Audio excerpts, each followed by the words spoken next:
Hello guys, and welcome back to my channel. If you're new to my channel, hello and welcome to my channel. My name is Summer.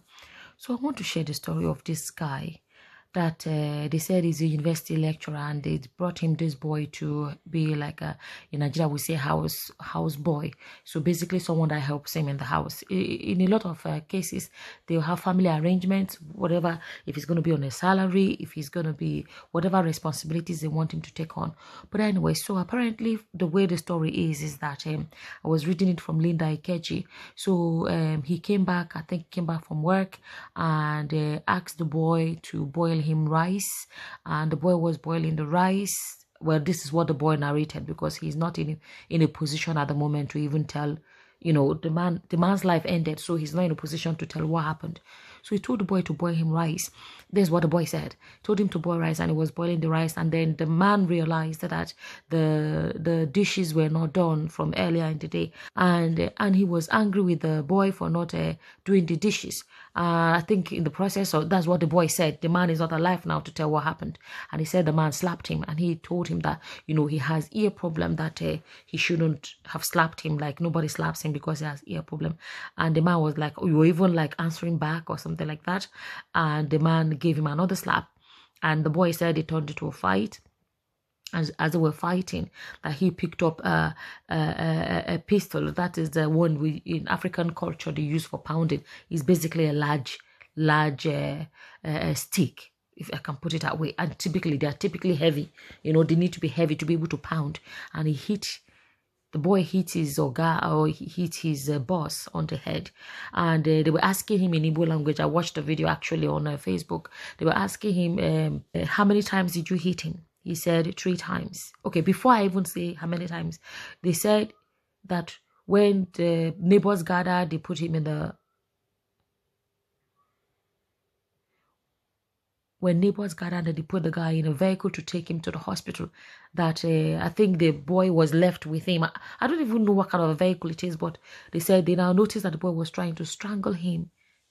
On top of that, he was trying to strangle him. That was when they were like, okay, what's going on? So that was when they started questioning the boy.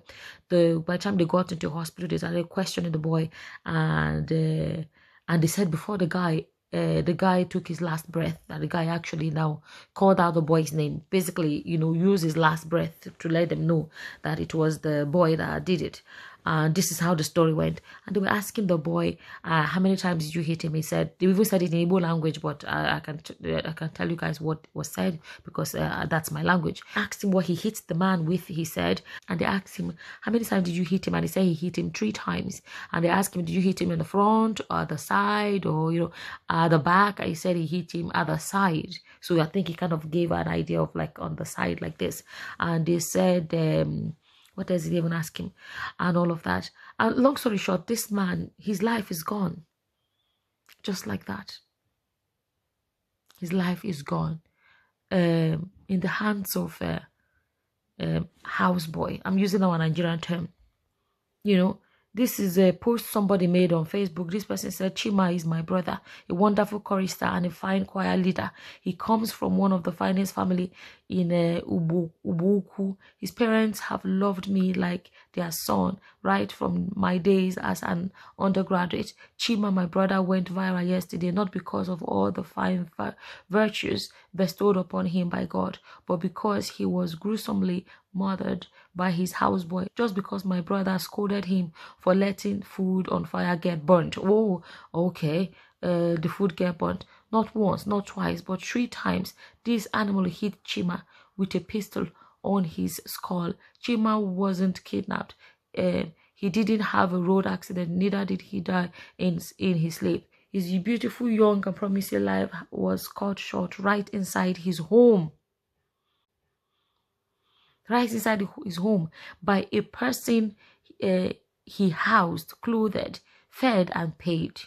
I don't know how I feel or have felt since yesterday. It's just, you see, that's another thing. When we talk about those of us that live abroad, we don't have house girls. We don't have and it's not easy. Like, let me say, we don't have any help. abroad. We don't have any help, nothing. We do everything ourselves. And I'm not gonna lie, it's not easy, especially when you're far away from home. No brother, sister, no, do you understand, cousins, or even your sister's children coming on holidays and assisting you. You do everything yourself. It's not easy, but there's a blessing to it as well. You don't have to deal with all of this. Do you know what I mean? Do you even know another story? This same month, another story that was a few days ago, that this house girl did not know that there was camera in the kitchen.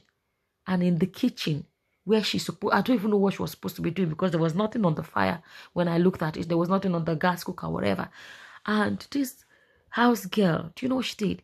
She brought out the cup.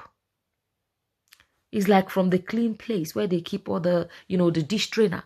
She took out the cup and she started peeing in it. In the kitchen. And pouring inside the sink. I have no clue what, because I was thinking maybe she was going to put it in the food, but she didn't put it in the food or whatever. She poured it in the sink. And then she rinsed it out and put it back. She didn't wash it with soap. I'm like, when you bring people to your house, you don't know who you're bringing. All in the name of giving somebody an employment. Or in the name of, okay, I need extra help at home because it's not easy for me to juggle. You don't know what you are going to end up bringing into your own house. Can you imagine somebody peeing in the kitchen? Can you imagine that? If we read to you guys how I'm going back to this Chima story. Chima. Let me tell you guys, I'm even suspecting that there was not a fight. Let me tell you, that's how I feel. I'm suspecting there was not a fight. Okay, maybe truly he was angry with the boy, whatever he did. I'm not supporting violence in any way. You know what I mean? So, and I'm thinking that he was sitting down, maybe watching the telly or something. I am thinking, because I know the boy is not a baby. But if it was an equal fight, I don't know how easy it is for that young boy. He's younger than the guy, to have been able to overpower this guy, bring a pistol and hit him in the head 3 times. I believe that if the boy took a pistol, to come, I believe that even the process trying to take a pistol, they would have fought and struggled with it. I think that maybe he slapped him, as the boy is claiming, because the guy is not alive to tell his side of the story. But let's even say he slapped him, and I'm not supporting violence, but I'm just saying, and then maybe he went back, maybe he went to the sitting room and was watching telly. I believe that he didn't see it coming. That's what I think. I'm thinking he hit the guy while the guy was not expecting it. And then the guy turned around, maybe, he hit him. The first one did not knock him out, but maybe paralyzed him in a way or whatever. And then he hit him 2 more times. But to tell me that they were fighting and he was able to have enough upper hand to grab a pistol and hit him on the head, I personally don't know. I don't think that was what happened. But at the end of the day, these 2 stories I've shared is just basically somebody bringing people from outside into their home. And these people do these things to them in their own homes simply because these people brought them in. They are not intruders. They're not intruders. They didn't just barge into people's homes or break into their homes to come and do these things.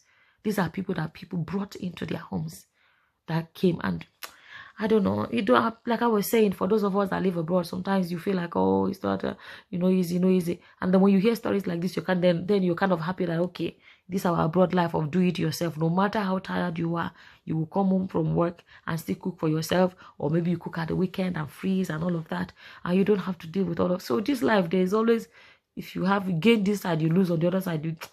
Anyways, I'm not going to lie, there are some people that have been blessed and they got good house girls, good house boys, whatever they're called, and they lived happily ever after and never had an issue. So I'm not going to come here and generalize.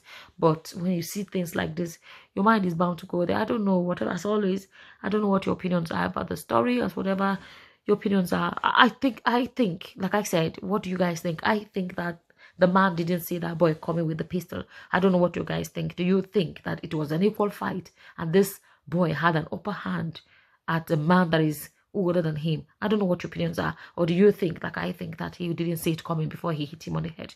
As always, whatever your opinions are, please feel free to leave them in the comment section below. And with that, I'm going to say thank you for watching. Until the next time, guys. Bye-bye. Bye.